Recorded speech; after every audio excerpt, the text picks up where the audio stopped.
Hello everyone and welcome back to Consider It. For today's video, we will be discussing Bigfoot. Bigfoot. Where does the name Bigfoot, also known as Sasquatch, come from? Well, Sasquatch originates from 1840 when Elkanah Walker named this creature Sasquatch.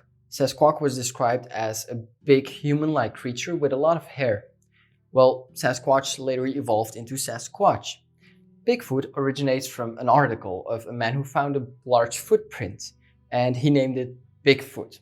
Well, not the most creative person, but hey, it sticked around. Let's get a bit deeper into those footprints, shall we? How big were those footprints? Well, they were claimed to be 20 centimeters wide and 60 centimeters long. Yeah, those were huge feet. But are footprints actually valid evidence? Can we see footprints as evidence of a certain creature walking the earth? Perhaps it's just a different animal that we don't know of. Maybe it's a creature that we do know of and just haven't seen the feet of. So with the footprints out of the way, let's talk about the sightings. Well, we've got a lot of Bigfoot sightings, but what stands out is that every single sighting, or 99% of those sightings, are actually in the United States. Yeah, isn't that weird? All of the stories about Bigfoot, all of them being in the United States. Well, there's one in Nevada. In 1999, there was a fire and people made a video about a creature walking through the forest, looking wounded and looking for aid. Later, they found this creature and authorities called in a veterinarian. He helped, but the creature still didn't survive. People claim that the government sent out people to inform those authorities and veterinarian workers to never tell anyone about this sighting. But why can't people know about a certain animal walking the earth? Is that big of a deal? Is it that special that we found a new animal alive? Well, I don't think this story is true because nobody came forward and it's been 21 years. 21 years and no one coming forward? Well, there is one, the person who made the video, but he would rather stay anonymous, so we don't have anyone testifying that this actually happened and this was actually in Nevada during this fire. What other sightings do we have? We have the most famous one. Well, maybe you don't know which one I mean, but let's take a look at the video.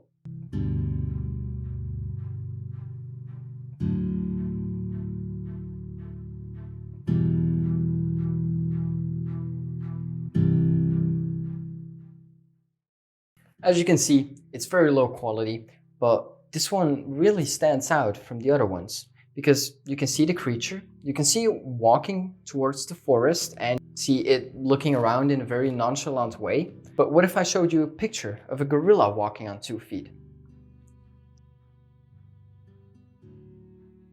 Doesn't this look nearly exactly alike, but just in a better quality?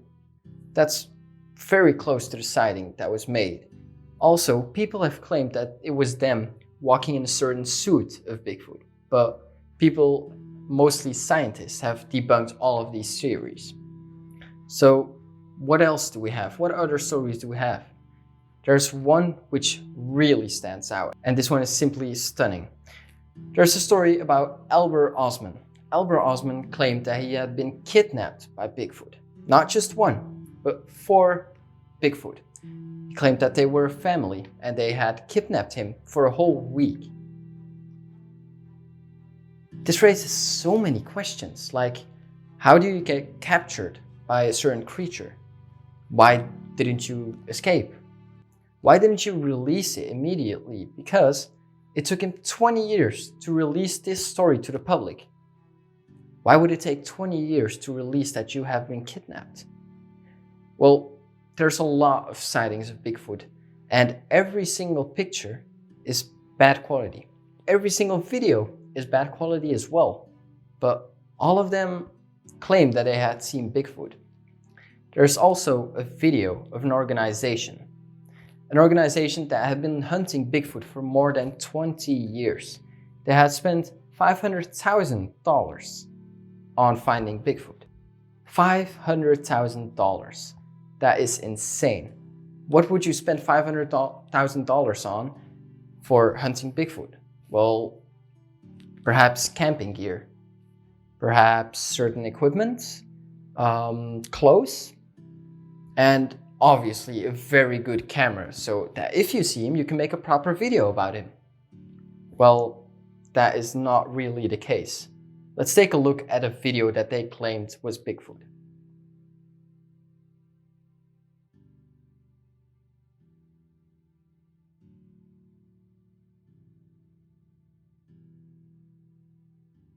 Yep, another bad quality video.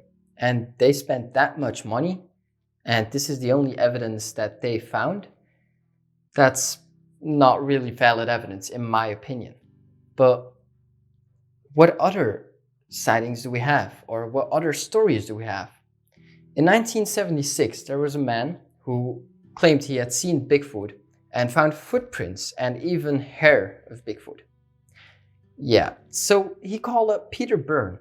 Peter Byrne came to the site and searched for any evidence. He found fur and he also found footprints. So he took the fur, put it in a bag and sent it to the FBI. The FBI took him 40 years to respond. That's because Peter Byrne was not in the country when they emailed him. But still, 40 years? How does it take that long?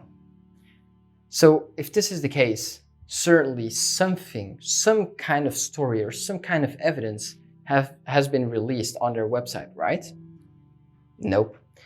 These are screenshots of me looking up Bigfoot and Sasquatch on both the CIA and the FBI sites.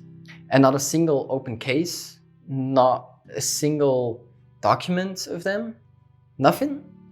Well, if he sent out hair, shouldn't there be some kind of declassified article or document about Bigfoot or Sasquatch? And if there were really that many cover-ups about this, then surely there's some type of document in those sites. But nope, not a single one. So with all those sightings, which one would be the first actual sighting of Bigfoot? Well, that's pretty hard to answer because there's a lot of descriptions matching Bigfoot, but also other animals such as gorillas and certain monkeys. There's been sightings from native Indians. There's been sightings of a so-called Bigfoot in the 80s. There's been sightings in the whole 19th and 20th century. But also in the Quran was a certain animal that was described with a lot of hair, so much hair that it even covered up its face. You couldn't tell its face from its back. But is this really a description of Bigfoot, we should ask? Well, it could also be a gorilla or any type of monkey and even other animals relatable to those. So we can't really tell which one was the first sighting because we still don't have a proper sighting of Bigfoot. Nothing on video that is good enough quality to tell that it's actually a new animal. That's all for today's video. Hope you enjoyed and perhaps even learned something new about Bigfoot. Let me know what you think down in the comment section about all of the sightings and your opinion about Bigfoot. Hope you're having an amazing day and stay tuned for the next one.